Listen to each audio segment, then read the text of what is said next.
absolutely. I'm such a strong proponent for pilots.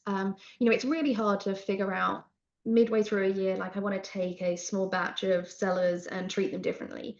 Equal earning potential has to be at the heart, it has to be assured without assuring a payout, which will manipulate behaviors and make the pilot null and void.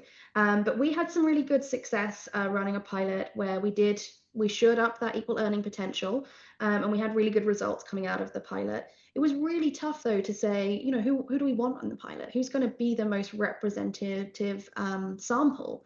Yeah. So that took some thinking through. But when we were moving from monthly recurring revenue to an annual recurring revenue model, we really needed to understand that movement from the perspective of forecasting, policy, compensation plans, what it would do it to change the behavior from looking at monthly contracts or contracts that will build monthly to thinking more about the annual value and ongoing customer lifetime value of our customers along annual plus timelines.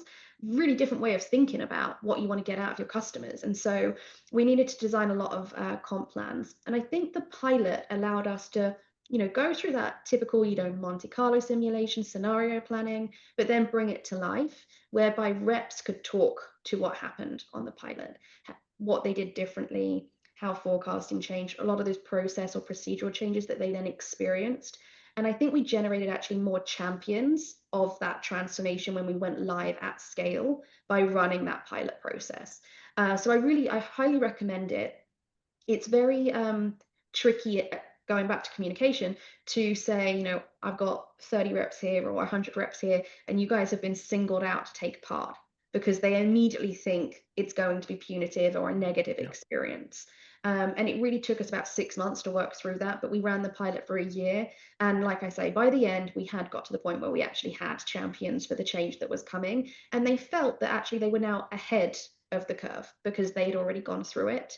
And we probably kept 80% of what we trialed in that pilot for the design of the next fiscal year. Yeah, this is a perfect example of like what you underwent is a big change. I mean, shifting metrics like that, you have to fundamentally grasp a totally different thing. And so I imagine it would have been much harder to build up that same champion if you hadn't gone through this pilot approach.